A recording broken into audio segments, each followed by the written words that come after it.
The Indiana Fever are that ideal place, and I can't help but chuckle at the supporters and internet users. Unfortunately, the media pundits who said that no one wanted to perform in Indiana don't make much. Not long ago, Sheryl Swoopes, who is currently in a complete freefall, rose up, puffed up her chest, and loudly asserted that Caitlin Clark and the Indiana Fever would not be able to draw in top free agents. We say, y'all, that's not my point. There are a lot of other things going on, and players are saying, this isn't where I want to be over there, along with, yeah, some new SH going around there. Fast forward a few months, and Indiana just pulled off one of the most successful free agency runs in league history. Meanwhile, Sheryl is left looking like a broken magic 8-ball, making the wrong prediction every time, and frantically shaking for a better prediction. After Stephanie White entered, she said, okay, hold on while I go to Indeed.com and get some free agents to come in here who want to play that are accomplished, seasoned veterans. She completed all of that, and Sheryl hasn't been seen since. If you see Sheryl Swoopes, tell her it's okay to come out and talk and say, man, you were wrong. I can only imagine Sheryl scrolling through her phone in shock, thinking, there's no way these players actually chose Indiana, but it did happen. Sheryl has a lot of crow to eat, people. She might be choking on crow right now. Duana Boner, Natasha Howard, Sydney Cowlson, A.J. Wilson's closest buddy, and Sophie Cunningham are all in the Fever. They didn't just win free agency. They dominated it. Would you consider each of those 3 seasons to be your career's dominant seasons? No, I can't, Ro. Sheryl leaps in before acknowledging that Caitlin is D. Sheryl Swoopes is prepared to fabricate information about her own professional background.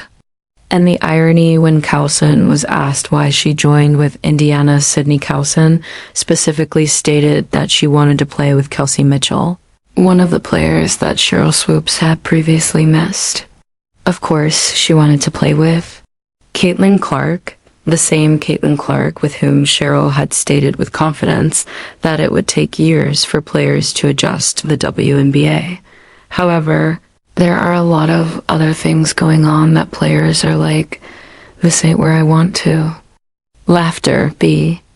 Meanwhile, Clark is out here casually dropping 40 games while Swoopes takes our aging worse than an unrefrigerated gallon of milk. And speaking of aging, poor Sheryl couldn't even be honest about her own career 3 times. Would you rank each of those seasons as the WNBA MVP?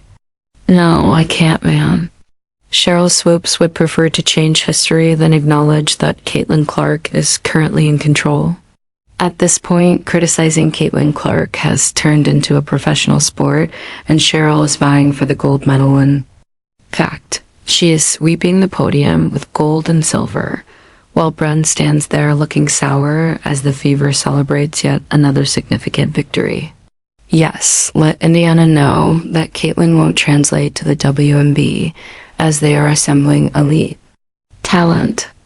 Because Caitlin Clark didn't wait her turn, ask for permission, or enter the league with a humble demeanor, some WNBA veterans and so-called legends can't stand her. However, the Avengers Clark isn't struggling. She's thriving, and the Fever is right there with her, proving every doubter, including Swoopes, dead wrong. She broke 62 records, embraced the fans, and single-handedly took women's basketball to new heights, and that infuriates people. I hope I fit in with that attitude. As you can see, Sheryl told her that she had talked a lot about the locker room in Indiana a few months prior, how players didn't want to be there, and how they would go in free agency, but now here we are. Sheryl Swoopes has been missing asterisks, so they got an PB out for her. Caitlin Clark became the face of the sport without anyone's consent. She is more well-known worldwide than half of the WNBA combined. It's not her fault. That's what happens when you're a once-in-a-generation talent. Sheryl Leaps and Angel Reese, Aya Wilson, and the entire anti-Clark brigade will have to accept that fact because while they are busy whining, Caitlin is out there creating history by selling out arenas and making the Indiana Fever the team that everyone wants to play. Take a moment to appreciate this. The Indiana Fever, a team that no one cared about a year ago, is now the most exciting squad in the league. That's not just impact. It's indisputable evidence of who truly makes a difference. My goodness, Caitlin Clark is the one who is making history off the court by dictating on it. What happened to the players who don't want to attend Indiana? Did she really think Caitlin Clark would have to beg people to join her? It gets even funnier. During a game, she was calling for the Dallas Wings when the other commentator was hyping up Caitlin Clark's performance. Who exactly were you talking to? The ghosts of the team's past. Real players are signing with the Fever like it's the VIP section of an exclusive club. Sheryl remained mute for the entire 60 seconds since she didn't want to admit it, and then when Dallas played Indiana, Sheryl was taken off the show. Someone should check in on her. She's obviously trapped in 2002, when the Indiana Fever were assembling rosters at the local YMCA like they were holding open tryouts. Newsflash, times have changed, and this isn't Tama. The Fever aren't having trouble finding talent anymore. Instead, they're asterisk stacking the playoffs with a team consisting of part-time gym teachers. It will be amazing to play with a point guard like Caitlin Howard because she has such excellent vision. Even before she gets the ball, she sees the play. I can't wait to catch those passes and provide her with all the assists she requires. Natasha Howard is a defensive powerhouse, champion, and an offensive weapon all in one.